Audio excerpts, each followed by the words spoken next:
tu estuda também sobre médiums, né? Eu vi algumas postagens tuas sobre mediunidade e tal. O que se pesquisa nessa área? É pra provar que existe ou que não existe? O que tá por trás disso? Então, é o mesmo caso dos ETs lá. Você pode pesquisar tanto pra entender o impacto disso na vida da pessoa, quanto tentar entender o que está acontecendo.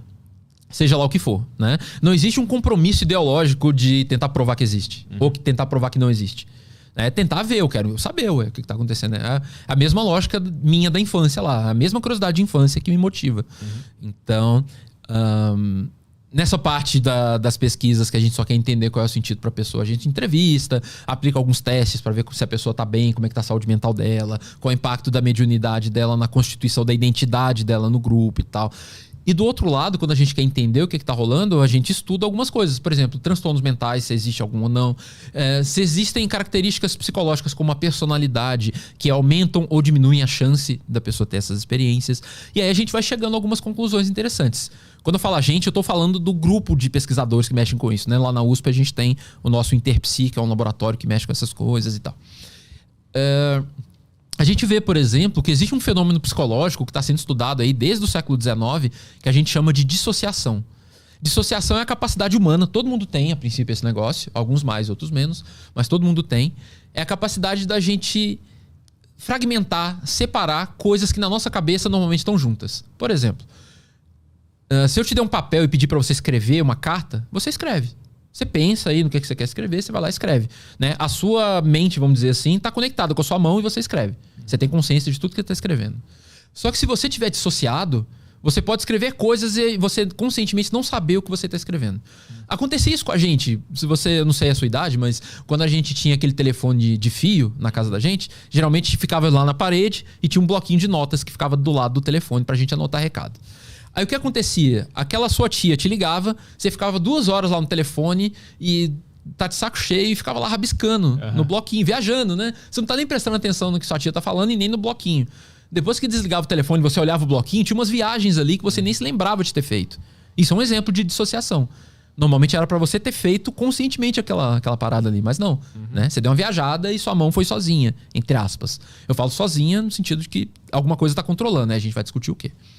Então, existem testes psicológicos que medem a propensão das pessoas a dissociar.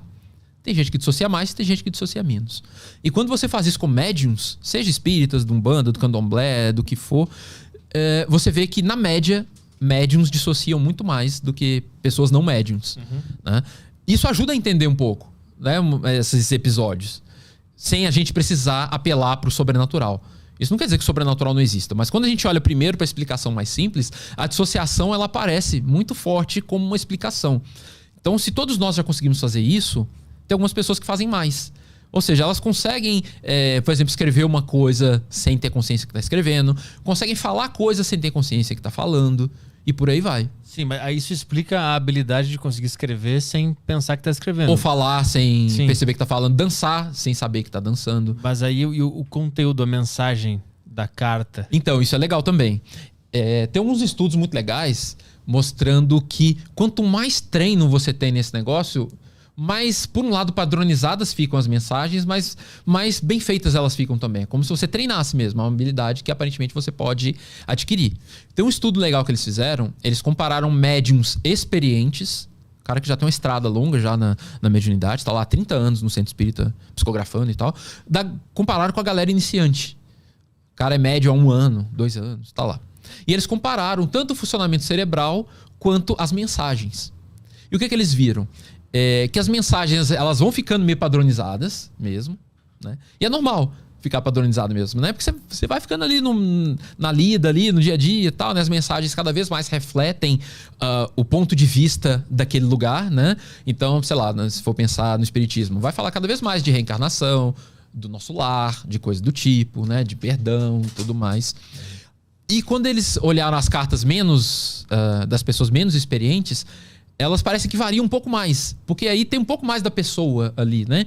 Tem menos do condicionamento do meio, tem mais da pessoa ali. Então as mensagens variam um pouco mais. Só que o que foi mais legal é olhar o cérebro dessas pessoas. Eles conseguiram comparar o funcionamento cerebral dos médiums experientes e dos médiums novatos. O que eles viram? Tem a ver com o que a gente já falou aqui. Uma das coisas que eles notaram é o papel do córtex pré-frontal. De novo ele. né? Se o córtex pré-frontal está associado com você pensar racionalmente, avaliar o negócio e tal, o que eles viram? Os médiums novatos tinham uma ativação muito destacada do córtex pré-frontal, enquanto psicografavam. Ou seja, falando grosseiramente, na média, eles estavam pensando enquanto estavam escrevendo. Tipo, o cara tinha consciência do que ele estava escrevendo, ele estava julgando o que ele estava escrevendo, ele estava fazendo um esforço até voluntário enquanto estava escrevendo, na média. Tá? Então pode ter um ou outro que não fez isso, mas na média. Enquanto que os médiums experientes, pré-frontal deu uma descansada, ele deu uma saída. Sabe? Então, assim, é uma coisa que vai muito mais no automatismo mesmo. Isso confere com o relato deles. Você pergunta pro cara, você estava pensando enquanto estava escrevendo? Ele fala, eu não, eu desconecto. Isso, de fato, condiz com o que mostra na avaliação do cérebro deles. De fato, eles não estavam conscientemente julgando o negócio. Eles realmente desligam e deixam o negócio ir automático. Parecido com o que a gente faz no telefone. Né? Mas o teu papel como pesquisador é entender o que está acontecendo no cérebro desse indivíduo, não de julgar o conteúdo da carta, se é verdade ou se é mentira. Então, tem estudos sobre isso, sobre conteúdo também. Inclusive, saiu há pouco tempo sobre as cartas do Chico Xavier. Eles compararam algumas cartas, poucas, umas 8 cartas, se eu não me engano. Tô puxando pela memória aqui. E a gente já viu que a memória não dá para confiar, né? Acho que eram umas 8. E eles estavam tentando ver se aquelas informações presentes nas cartas espíritas, se elas poderiam ter sido sabidas pelo médium de forma convencional. Era alguma coisa banal. Ou se era uma coisa que realmente não dava pro cara saber. Como é que eles fizeram? Eles analisaram o conteúdo das cartas, entrevistaram familiares e tal, e eles chegaram à conclusão, tá lá no artigo, que algumas daquelas informações aparentemente não tinha como o cara saber antes, sabe? Família falou, não, só eu sabia que o cara tinha esse apelido, sabe? Coisas assim. A gente, quando sai um estudo, a gente tem que tomar esse cuidado no sentido de que um artigo só, uma andorinha só não faz verão, sabe? Um artigo só, ele não é suficiente. A gente tem que ver aquilo que a gente chama de replicação. Os cientistas têm que fazer de novo, porque aí você vai filtrando possibilidades de fraude, possibilidade de uma análise enviesada do cientista e tal, né? Então, mais estudos como esses tem que acontecer. O cuidado que a gente toma com esse estudo em particular é que foram muito poucas cartas e eles estão comparando com relatos das pessoas, né? Ou seja, aquela questão da memória que a gente já viu. São pessoas tentando se lembrar de cartas que foram escritas muitos anos antes. Né? Ah, não, eu não falei nada disso com o Chico, por exemplo. Beleza, pode não ter falado, mas às vezes falou e não lembra, entende? Então a gente tem essa ressalva assim de vamos tomar cuidado. É um resultado interessante? Super, bem legal. Mas vamos repetir com médiums atuais, tentar fazer alguns controles, assim, realmente controlar a informação para ver se realmente não tinha como a pessoa saber na hora. Porque você tentar lembrar disso 10 anos depois, 20 anos depois, isso pode colocar um viés ali, né?